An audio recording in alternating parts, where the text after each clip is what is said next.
Okay, this is the first video that we're going to do on building Bajas on a budget. What we're going to show you tonight is how to do homemade bleeder caps. A few of the things you're going to need to do the homemade bleeder caps is you're going to need the GMK whole thing drill set. That's the name of it, the whole thing. And this comes with the pin vise and all your bits in here. You can pick these up online, hobby stores. You guys know the different ones. You can also probably order them through your own hobby store if they don't have it on the shelf. And then the other thing you're going to need to order up is some Kyosho 2.6 screws. They're 6 millimeters long. The Kyosho part number for this is 1110. I think these are like $4 or $5 for a set. The hole saws are like $8. You can also use these to drill out piston holes. We'll probably show you guys what's up with that later on in some of the other videos. So you just take your stock HPI cap, and what you're going to do is you're going to measure up 4.5 millimeters off of this step right here, and that's where you're going to drill in at.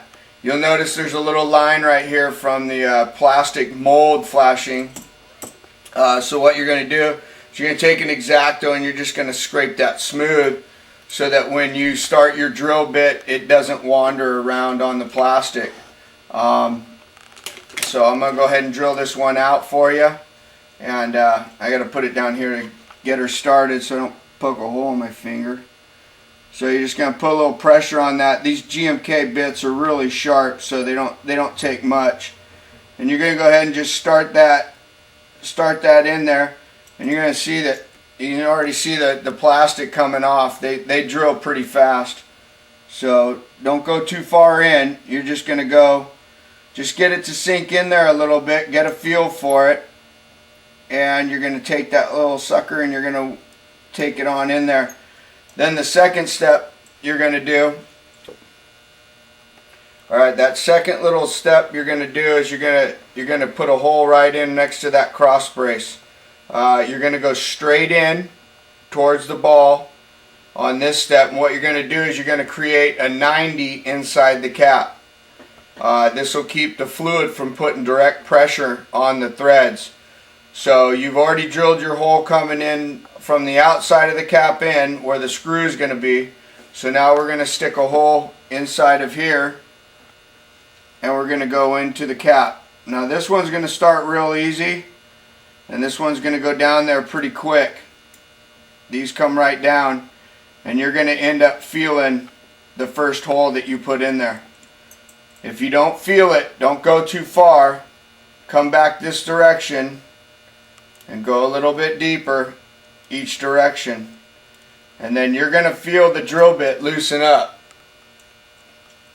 And then right there I felt it, so I can blow air through it so that I know that I have a good seal.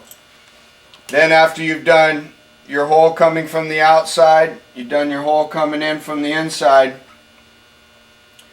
you're going to take your bleeder screw and you're going to go ahead and thread it in. Now when you're putting these in, you're going to want to push and turn, and then that way you'll start without pulling all the plastic out and stripping out the threads. So you just get that little cap in there and you're going to feel that screw bite, and that screw is going to start taking itself in. Then you have to apply less pressure, of course, and you're going to put that screw all the way in. Go ahead and take that screw and tighten it up, but don't over tighten it because you're just going to want to snug it up a little bit. And what that screw is actually going to do, because it just threaded itself in, is it's going to raise the plastic up around that outside edge of the cap. So you're going to back the screw out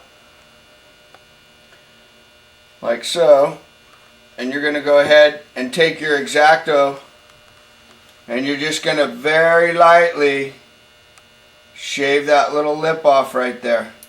Doesn't take much. You're just going to flatten it out. Don't hog it out and make it all messed up. So you just get that thing, make sure it's all cleaned out, and then you're ready to go to bleed. Okay, your cap's going to slide right over like that, nice and smooth. So go ahead and take your shock. I've already got mine filled with oil.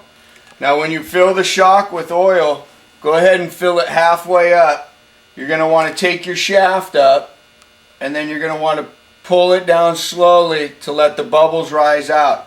Then you can go ahead and fill it up. I don't fill mine up all the way because I know that we're going to be bleeding out a fair amount of this fluid. So you're going to put your shock cap on here. I've already got my O-ring on mine, never took it off.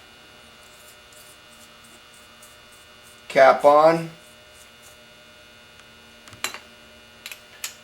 The HPI tools that come with your kit, or if they gave them to you when you bought it used, they're always good. I use all mine. So tighten that down. You don't have to wrench them down super tight. Okay, so now I'm filled with fluid. I've got my bleeder hole. Go ahead and take a rag. This is always the lovely messy part of bleeding a shock.